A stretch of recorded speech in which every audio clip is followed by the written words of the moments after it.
Salam pelajar Nusa Bangsa. Perkenalkan, nama saya Vincentius Mario Pascal Sinaga dari kelas 11-2 absen 38. Di kesempatan hari ini saya akan membahas soal-soal dari halaman 127 dan 122 mengenai yang isian singkat dan uraian. Saya mendapatkan tugas ini dari Pak Samsul dan mendapatkan bagiannya yang pembahasan soalnya. Oke, tanpa berlama-lama lagi, mari kita bahas langsung ke isian singkat dan uraiannya, teman-teman. Let's go!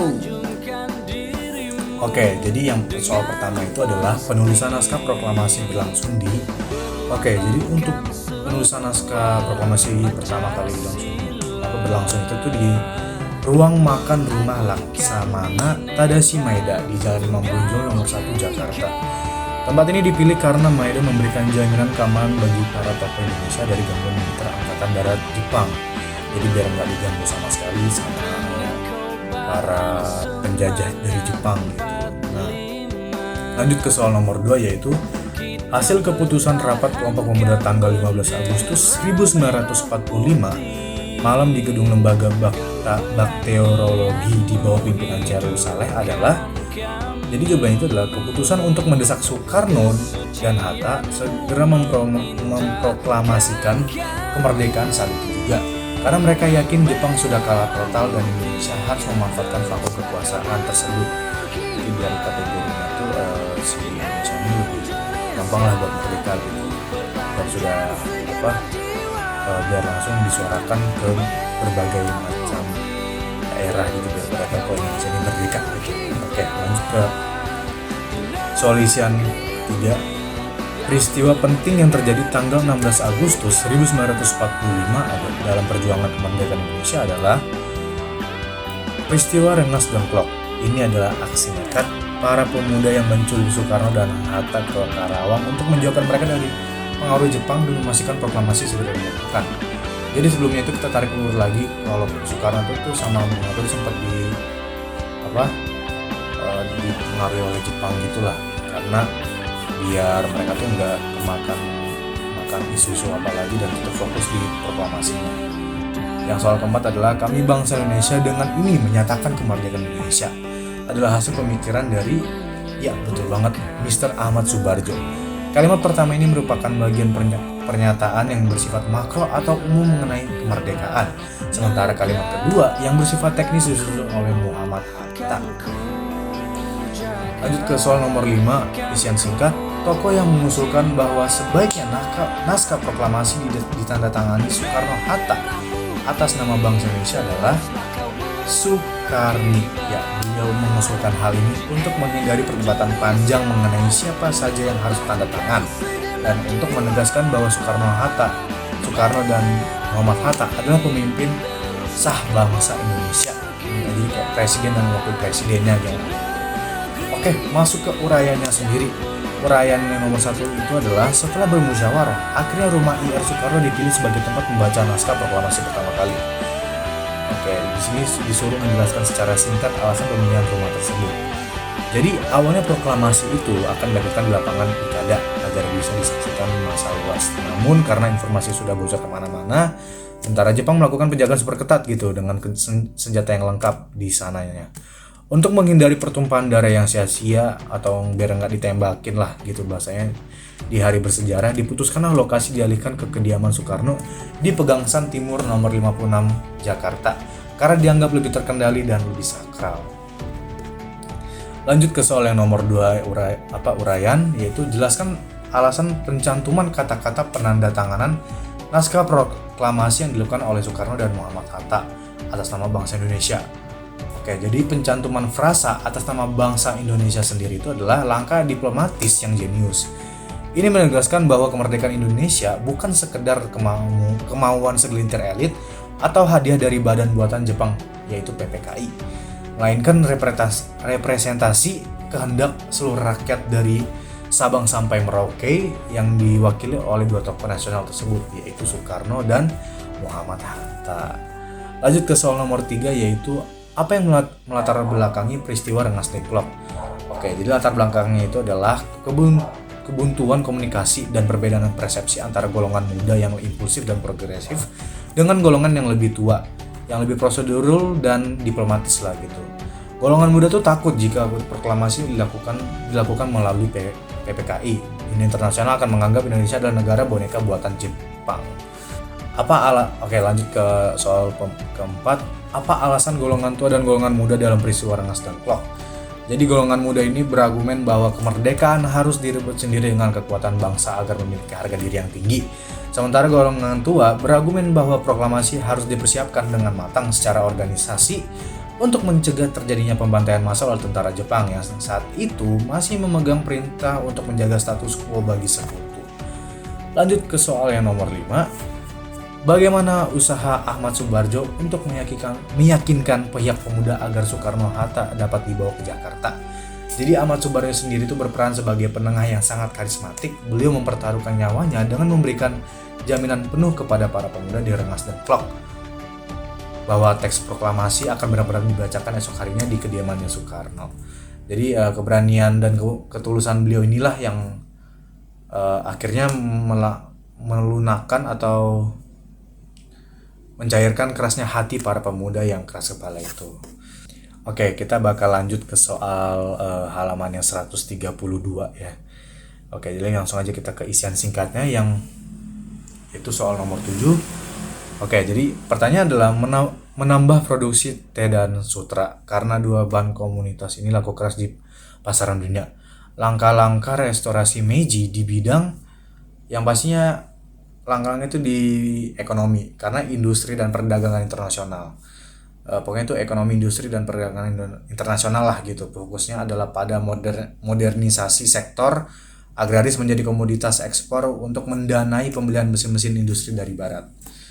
Yang ke-8 adalah wajib belajar untuk anak diperlakukan bagi semua penduduk pada umur 6 tahun. Melalui kebijakan Gakusei atau sistem pendidikan pemerintahan Meiji, mewajibkan pendidikan dasar tanpa memandang kasta sosial, baik itu pekerjaannya bapak itu samurai atau petani atau buruh gitu, yang menjadi pondasi kemajuan teknologi Jepang gitu. Karena itu menjadi salah satu tolak ukur kalau semua itu tuh harus sama lah gitu, mau itu lu bangsawan kek, mau itu lu budak kek, pokoknya asal orang dalam Jepang tuh kita tuh harus sama gitu, anak-anak kita harus mendapatkan pendidikan yang sama gitu agar menjadi kemajuan teknologi gitu, karena SDM-nya tuh pinter-pinter lah, bagus gitu. Nah, soal ke-9, Jepang akhirnya berhasil menguasai negara-negara di sekitarnya seperti Korea, Cina, dan bahkan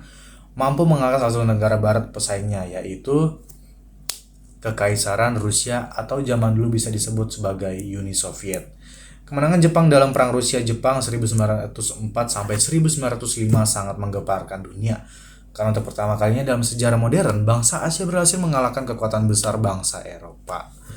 Lanjut ke soal nomor 10, pemerintahan di Jepang dipegang oleh golongan militer Gunbatsu yang sifatnya militeristik, otoriter dan ekspansif gitu. Golongan ini tuh mendominasi pengambilan keputusan politik dan membawa Jepang pada jalur peperangan demi ambisi kekuasaan di Asia Pasifik gitu. Lanjut ke soal nomor 11.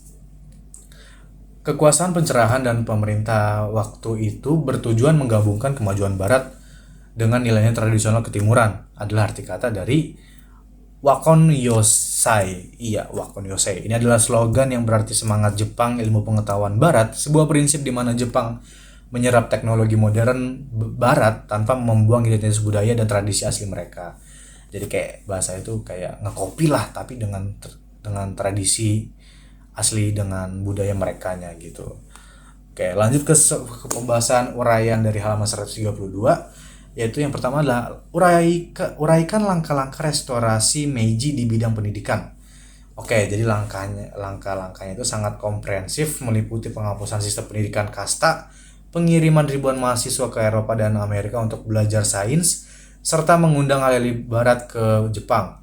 Nah, selain itu juga kurikulum mereka tuh dirombak total dengan mengedepankan literasi, matematika, dan teknologi, namun tetap menanamkan doktrin loyalitas untuk kepada kaisarnya.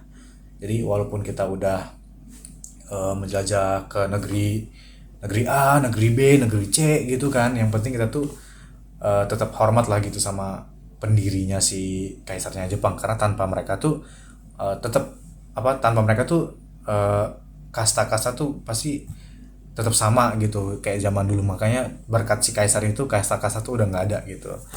Oke, jadi ya, begitu. Nah, lanjut ke pembahasan yang soal ke-13, yaitu mengapa Jepang memerlukan ruang hidup baru. Jelaskan. Jadi Jepang adalah negara kepulauan dengan topografi bergunung-gunung yang minim lahan pertanian dan sumber daya tambang. Seiring pertumbuhan populasi yang meledak setelah industrialisasi, Jepang merasa sesak gitu. Karena mereka kan suatu negara yang dimana tuh pulau itu nggak sebesar Indonesia, Australia, atau negara-negara Asia lainnya. Karena mereka tuh negara kecil lah gitu. Jadi Jepang tuh merasa sesak lah gitu. Karena mereka tuh butuh wilayah baru sebagai sumber bahan mentah seperti minyak dan besi gitu. Mereka juga butuh tambang gitu untuk negaranya sendiri, serta pasar untuk produk industri mereka, sehingga mereka meniru pola imperialisme barat gitu. Lanjut ke soal 14, yaitu jelaskan salah satu penyebab restorasi Meiji gitu. Oke, jadi pemicu utamanya adalah ancaman kolonialisme barat yang disimbolkan oleh kedatangan kapal hitam Commodore Matthew Perry. Hal ini membuka mata rakyat Jepang bahwa sistem keshogunan Tokugawa yang tertutup sakoku, bahasanya itu sakoku gitu, sudah ketinggalan zaman dan tidak mampu melindungi Jepang. Nah, ketidakpuasan inilah yang memicu gerakan untuk mengembalikan kekuasaan kepada kaisar guna memodernisasi negara secara kilat lah gitu, untuk mengganti biar negara Jepang tuh nggak kolot-kolot amat dan nggak ketinggalan zaman sama negara-negara barat bagian Eropa sana. Lanjut ke soal terakhir di halaman 132, yaitu uraiannya. Di dalam politik, Hakoichiu mempunyai arti tertentu. Nah, kita suruh jelasin nih teman-teman. Jadi Hakoichiu secara harfiah berarti 8 penjuru dunia di bawah satu atap. Dalam konteks politik, ini adalah ideologi imperialisme yang mengklaim bahwa Jepang memiliki misi suci dari dewa untuk memimpin bangsa-bangsa di dunia, khususnya tuh di Asia, teman-teman. Jadi menjadi satu kesatuan keluarga besar dengan kaisar Jepang sebagai kepala keluarganya lah gitu. Yaitu Jepang tuh kayak istilah katanya tuh kayak bagi mereka tuh kayak diutus gitu untuk memimpin si Asia ini tuh buat suatu negara yang maju lah gitu istilahnya. Makanya tuh si Jepang tuh kayak menjajah gitu-gitu tuh tujuannya untuk apa? Karena mereka tuh menganggap bahwa mereka tuh dapat biar mereka tuh dapat jadi besar lah gitu istilah katanya. Nah, biar mereka tuh yang menguasai semuanya, karena bagi mereka tuh kalau mereka tuh yang harus menguasai, sehingga mereka tuh jadi pemimpinnya lah dalam negara Asia tersebut gitu.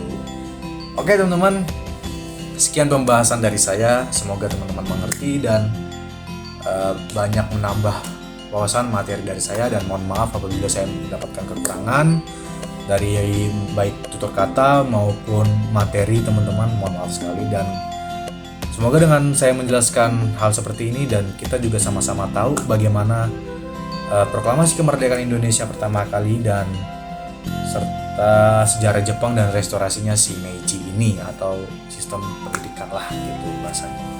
Oke teman-teman, sampai di akhir, dan kesimpulan dari materi yang kita bahas atau soal-soal yang kita bahas adalah, jika ditarik benang merahnya, kedua peristiwa ini tuh adalah tentang kedaulatan.